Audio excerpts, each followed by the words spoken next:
Oklahoma's famous for cowboys and endless stretches of open land. But if you look beneath the surface, there's a whole other world, older and a bit more mysterious.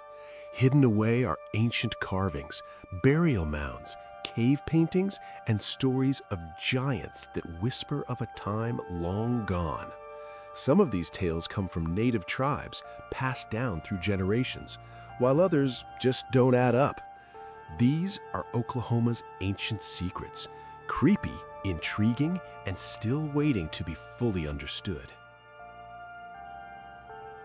Out in the open grasslands of northwestern Oklahoma, where the horizon stretches wide and the wind never seems to stop moving, there's a quiet patch of sandstone not far from the small town of Freedom. From a distance, it looks unremarkable. Just another cluster of weathered rock formations shaped by centuries of prairie storms and shifting seasons. You could drive past it without ever slowing down. But if you step off the road, walk through the tall grass, and approach the outcrops on foot, something begins to shift. The cliffs aren't towering. The openings aren't dramatic caves. They're shallow rock shelters. Natural alcoves carved into soft sandstone, barely deep enough to shield someone from wind or rain. At first glance, they feel like ordinary geological features. Then you look closer. Lines, grooves, shapes etched into the rock face, some faint, some sharper, some clearly intentional. And the more you study them, the more unsettling they become. Not because they're frightening, but because they don't seem to fit neatly into the story people expect this landscape to tell. Locals have come to call this place the Anubis Caves. The name alone suggests something ancient and foreign, and that's exactly where the controversy begins. A few of the carved figures, according to some observers, resemble imagery from ancient Egypt. One carving in particular has been interpreted as a jackal-headed figure, long snout, upright ears, leading to comparisons with Anubis, the Egyptian deity associated with death and the afterlife. Anubis in Oklahoma? It's a claim that immediately pulls you into big questions about history, migration, possibility, and imagination. But before the theories, there are the facts. The site consists of several small rock shelters cut into a sandstone hillside. The stone itself is soft and relatively easy to carve. The engravings are petroglyphs, images incised directly into the rock surface. There are no confirmed artifacts at the site, no pottery shards, no tools, no datable organic remains that could anchor the carvings to a specific time period. And that absence is important. For many years, the carvings attracted little attention. They were known locally, but not widely studied. It wasn't until the late 20th century that independent researchers began examining the site more seriously. Among the most vocal proponents of an Old World connection was researcher Bill McGlone, who argued that some of the symbols resembled Mediterranean scripts and Egyptian religious imagery. McGlone and others also noted that on certain days of the year, such as the spring equinox or summer solstice, sunlight enters the shelters at particular angles, illuminating parts of the carvings in striking ways. To them, this suggested intentional astronomical alignment, possibly indicating the site functioned as a kind of observatory or ceremonial calendar. It's a compelling image, ancient observers tracking the sun, encoding celestial knowledge into stone. But compelling does not automatically mean conclusive. Mainstream archaeologists remain deeply skeptical of claims linking the site to ancient Egyptians, Phoenicians, or other transatlantic seafarers. There is currently no verified archaeological evidence that Egyptian or Mediterranean civilizations reached the interior of North America in antiquity. Extraordinary claims require extraordinary evidence, and at the Anubis Caves, that evidence simply hasn't materialized. Critics argue that the so-called Anubis figure may instead be an abstract animal form or stylized spirit figure. Animal imagery is common in indigenous North American rock art, though the style here does not clearly align with well-documented plains traditions. Others suggest the carvings could date to the 19th or early 20th century, possibly created by settlers, amateur mystics, or members of fraternal or esoteric groups who were fascinated by Egyptian symbolism, a fascination that was widespread in the United States during that period. There is also the practical challenge of dating petroglyphs carved into soft sandstone. Unlike paintings made with organic pigments, carved stone offers few reliable methods for precise age determination. Without associated artifacts or undisturbed archaeological layers, the carvings remain difficult to place within a secure timeline. In other words, we are left with images, but no firm context. And yet, standing there in person, theory feels secondary. The grasslands around Freedom are vast and quiet. Wind moves steadily through the prairie, bending the grass in slow waves. Birds circle overhead. Your footsteps crunch against dry soil as you approach the shelters.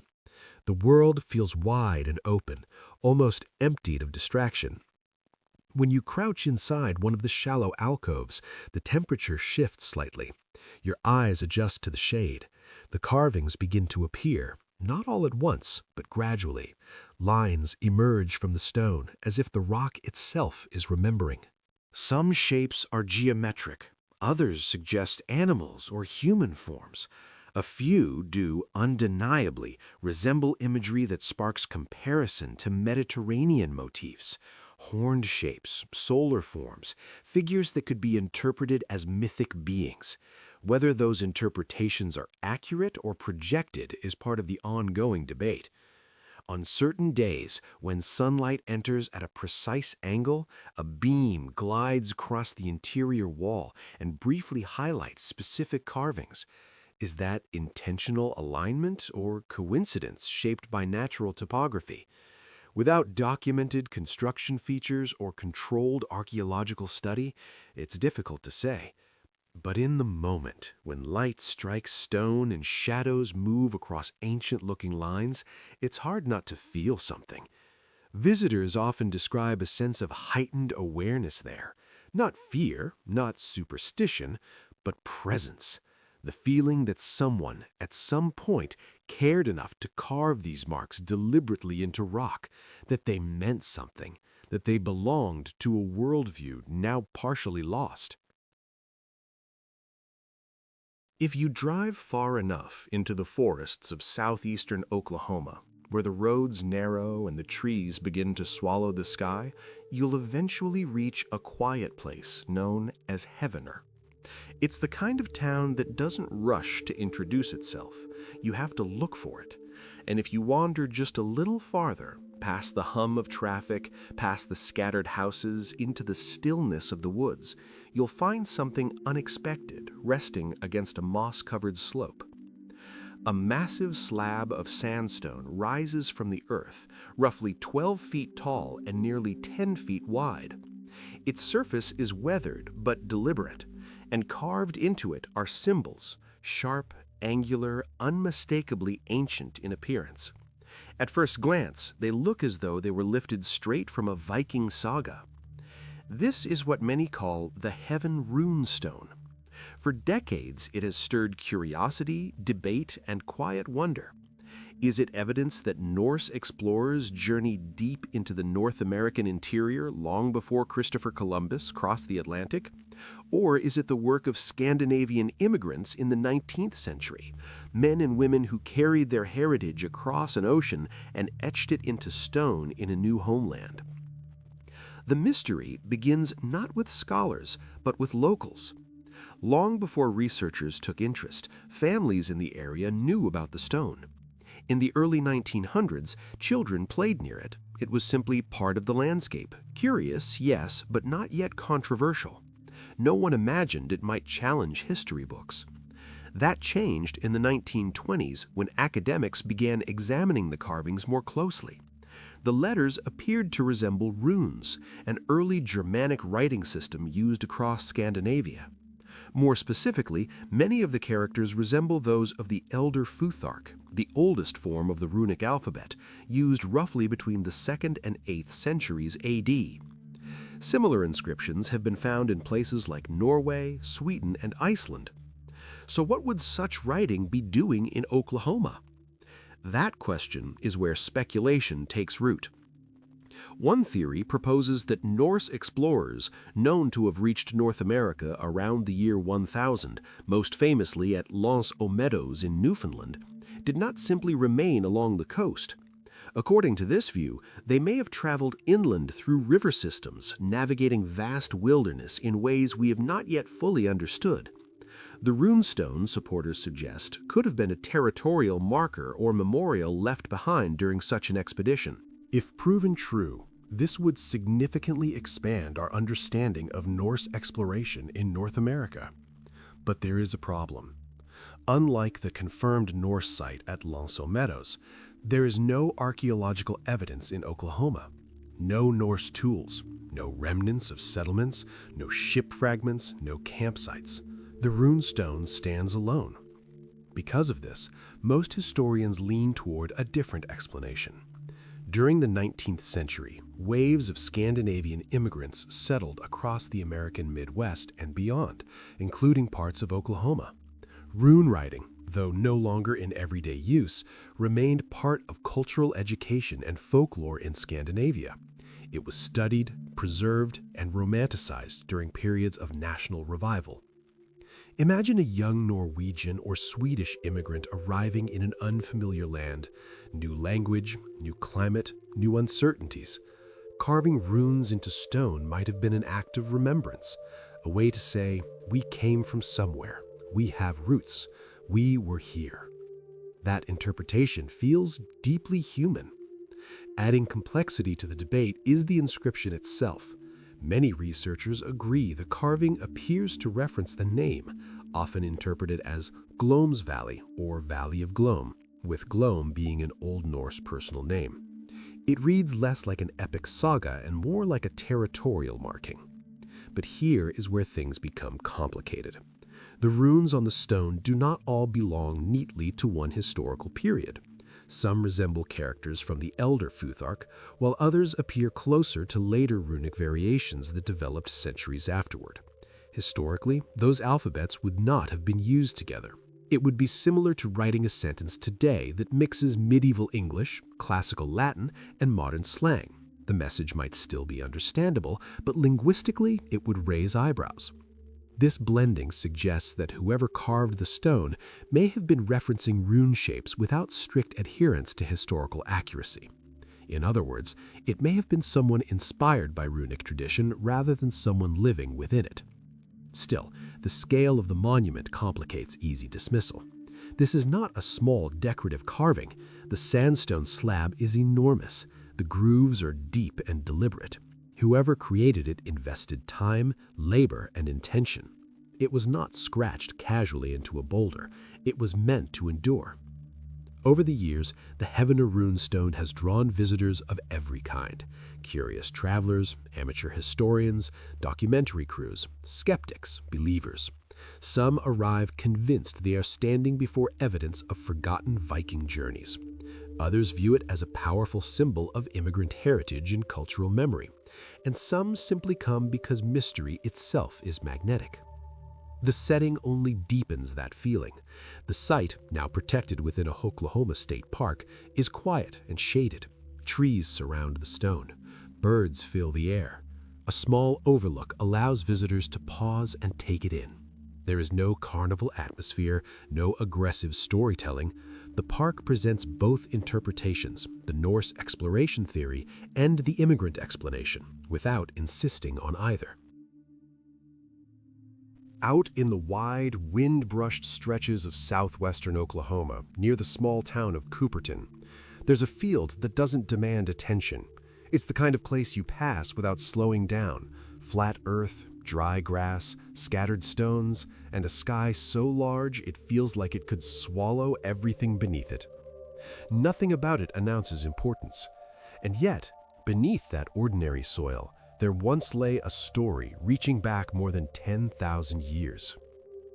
In the 1950s, a local landowner was plowing his field when his blade struck stone. Not just any stone, something shaped, intentional. When he pulled it from the dirt, he was holding a long, slender projectile point, carefully fluted down its center. The fluting, those deep channels removed from each face, wasn't decorative. It was technical, sophisticated. It required precision, skill, and confidence. The point looked strikingly similar to those associated with the ancient Folsom culture. That detail matters. The Folsom site in New Mexico was excavated in the 1920s after distinctive fluted spear points were found in direct association with the bones of extinct Ice Age bison, Bison antiquus. That discovery was groundbreaking. It provided undeniable evidence that humans were present in North America during the late Ice Age over 10,000 years ago. Before that, many scholars were uncertain about how deep human history on the continent truly went. Since then, Folsom points have been documented across the Great Plains, in Colorado, Kansas, Texas, and beyond. They are known for their remarkable craftsmanship, thin, symmetrical, expertly fluted from base to tip.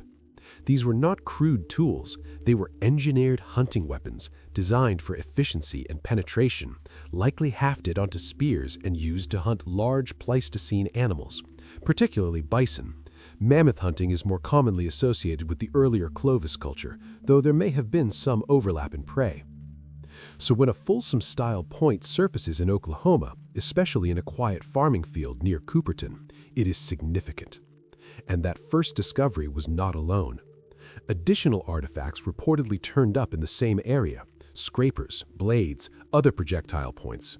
Some resembled classic Folsom forms, others appeared slightly different, perhaps later Paleo-Indian or early Archaic in style, suggesting repeated use of the landscape over time. All were found buried beneath layers of soil, brought to light by plowing rather than systematic excavation.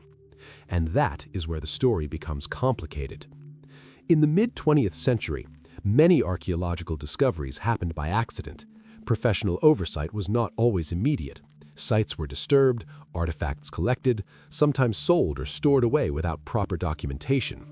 In Cooperton's case, there was no large-scale controlled excavation at the time of discovery, no detailed stratigraphic mapping, no comprehensive recording of the precise soil layers or spatial relationships between artifacts. Without that context, interpretation becomes difficult. Some archaeologists consider the Cooperton specimen to be a genuine Folsom point, dating roughly between 10,800 and 10,200 years ago. Others describe it more cautiously as Folsom-like, suggesting it may have been crafted by a slightly later group who inherited and adapted Folsom fluting techniques. Technological traditions do not vanish overnight, they evolve. But whether strictly Folsom or slightly later, the craftsmanship is undeniable. To flute a projectile point requires extraordinary skill. The maker had to strike long, channeled flakes from the base toward the tip without shattering the piece. One wrong blow, and hours of work would be lost. These were not casual objects. They were the product of deep knowledge, knowledge passed down across generations of toolmakers.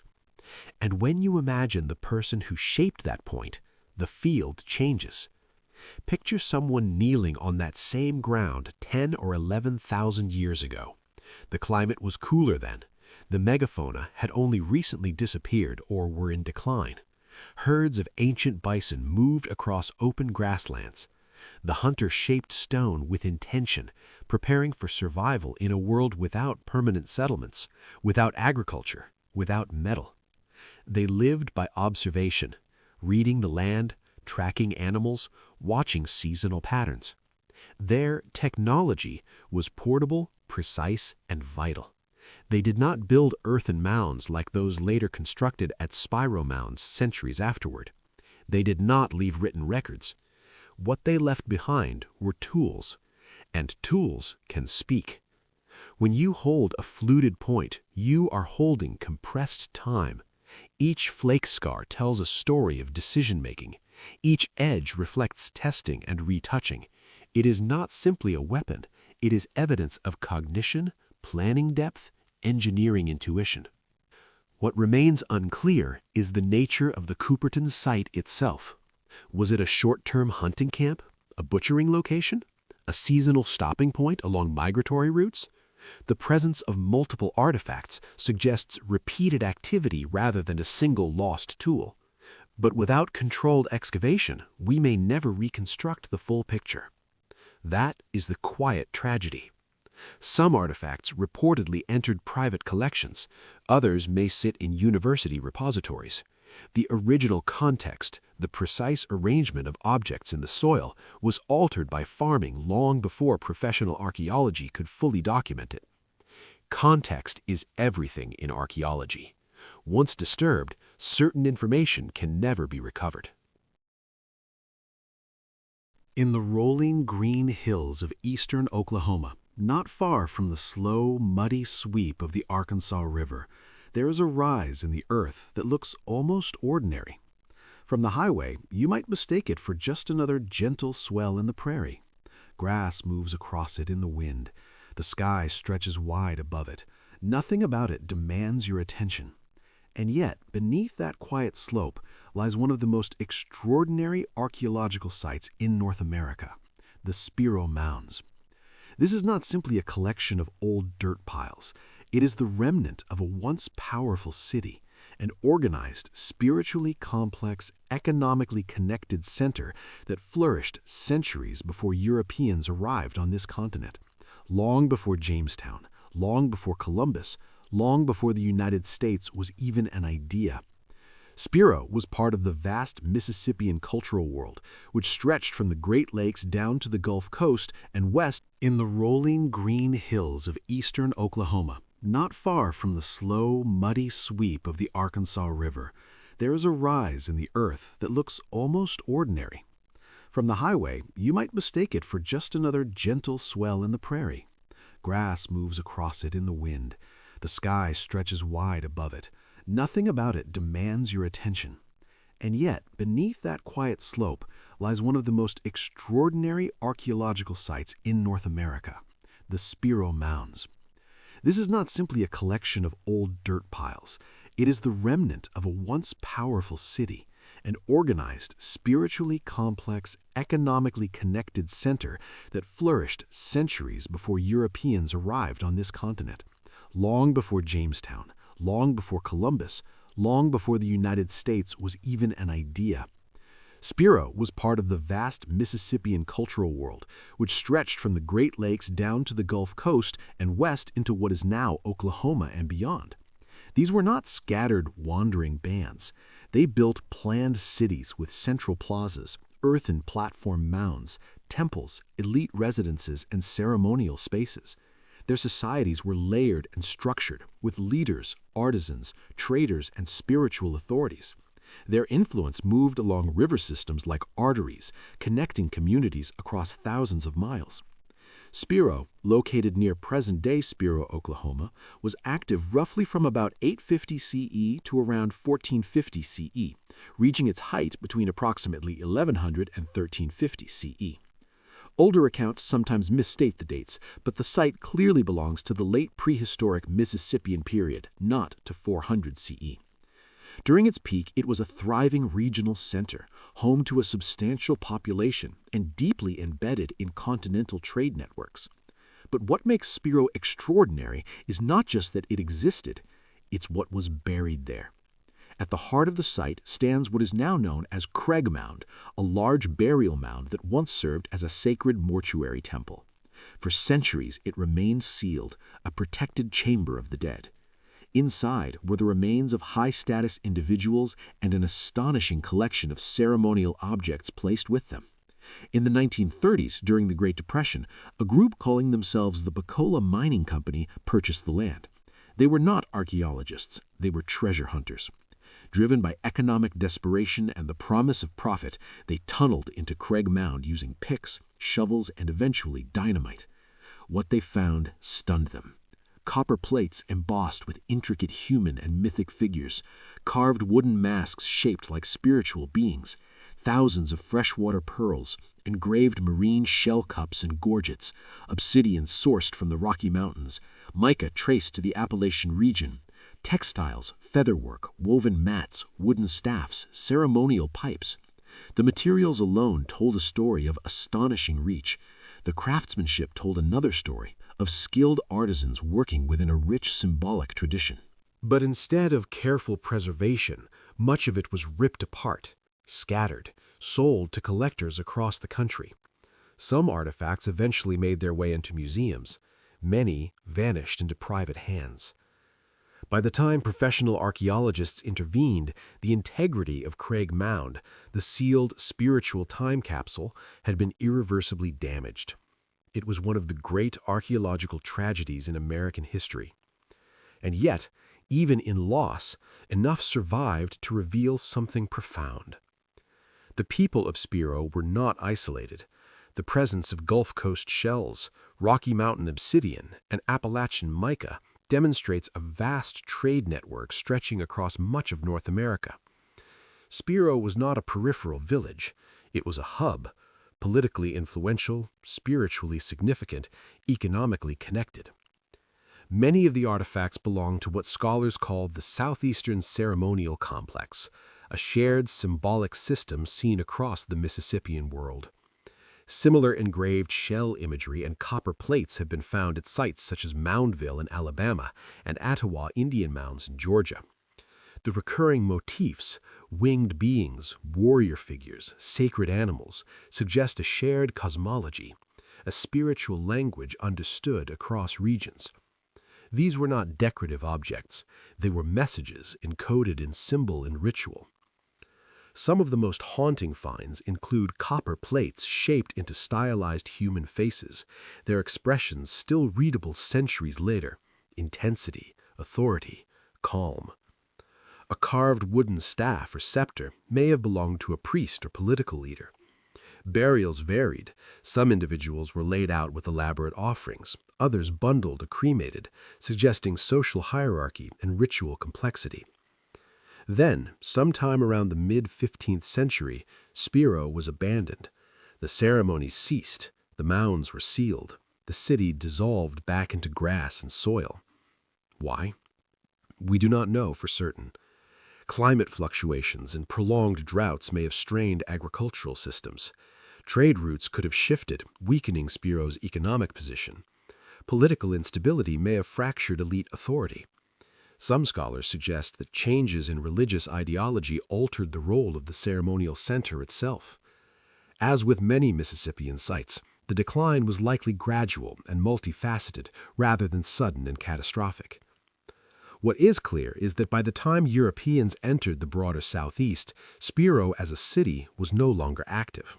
But it was not forgotten. Descendant indigenous nations, including the Caddo Nation and the Osage Nation, maintained deep cultural connections to this region. Oral histories preserved memory of sacred places, ancestral power, and ceremonial traditions long after the physical city faded. For generations, these stories endured quietly, even as mainstream narratives overlooked them. Out in the rolling, sun-bleached hills of northwestern Oklahoma, time does not simply pass, it lingers. The wind moves differently there. It carries a dry, whispering silence that feels older than memory itself. A few miles from Alabaster Caverns State Park, a place famous for housing one of the largest natural gypsum caves open to the public in the world, another story waits in the stone. It is quieter than the guided tours, older than the ticket booths, and far more fragile than most visitors ever realize. Inside the park's main cavern, gypsum walls glow pale white under artificial lights, sometimes blushing pink or darkening into smoky gray depending on mineral content. The air is cool and damp. Footsteps echo. Bats cling high overhead. Rangers guide visitors through tunnels shaped patiently by water over thousands of years. It is dramatic, impressive, and unforgettable.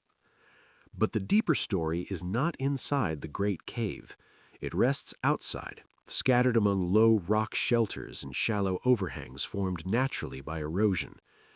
If you wander far enough from the paved paths and picnic tables, carefully, respectfully, you may notice faint markings etched or painted onto the stone. They are subtle, easy to miss. A spiral here, a stick-like figure there, a line that seems random until your eyes adjust and the shape begins to emerge. These are not grand murals like those found in the painted caves of Europe. There are no sweeping herds rendered in layered pigments, no elaborate scenes of predators and prey. Instead, what you find are simple forms, zigzags, circles, human-like shapes with raised arms, animal outlines that may represent bison or deer. In a few protected spots, traces of red ochre pigment still cling stubbornly to the rock, surviving centuries of wind, rain, and heat. They are modest, and yet they are profoundly human. Archaeologists believe some of these markings likely date back to native peoples who lived in the region long before European contact, possibly from the Plains Archaic period, which spans roughly 6,000 to 2,000 years ago.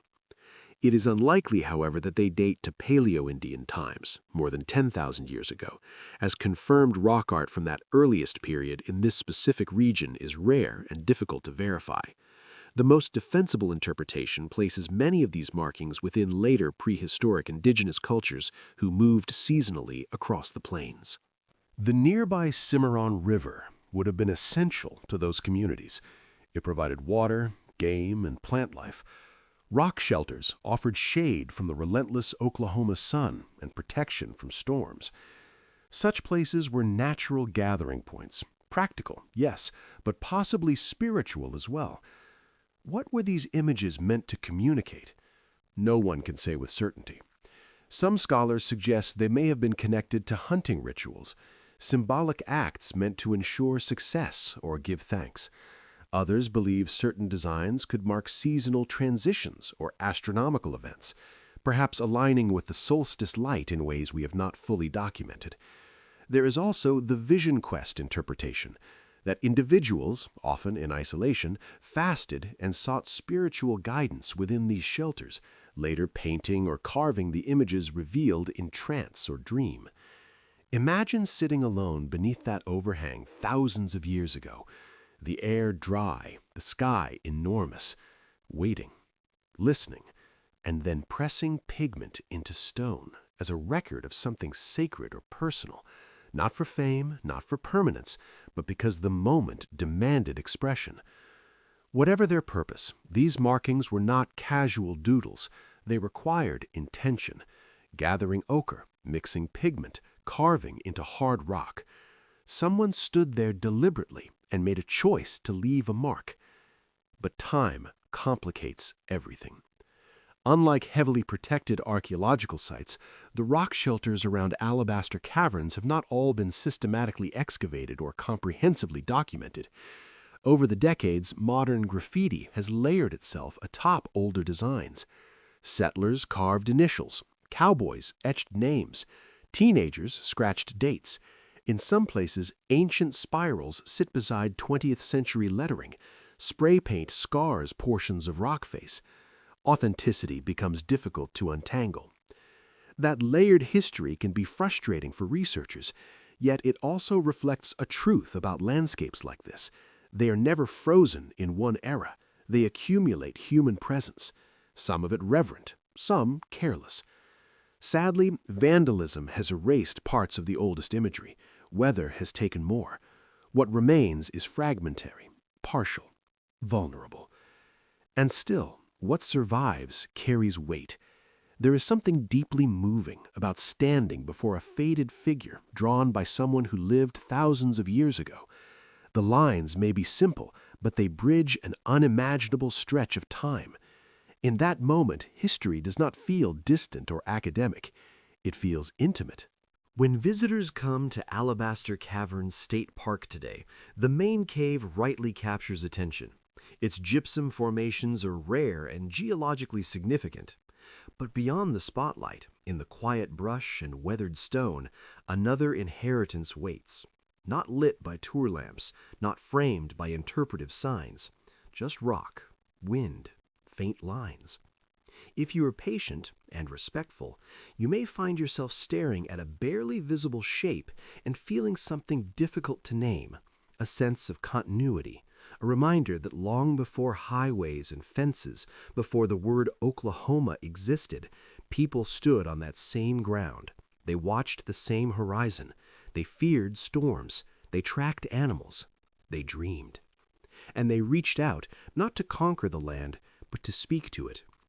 Perhaps they never imagined anyone thousands of years later would pause to notice. Or perhaps they hoped someone would. Either way, the marks remain. Quiet. Waiting.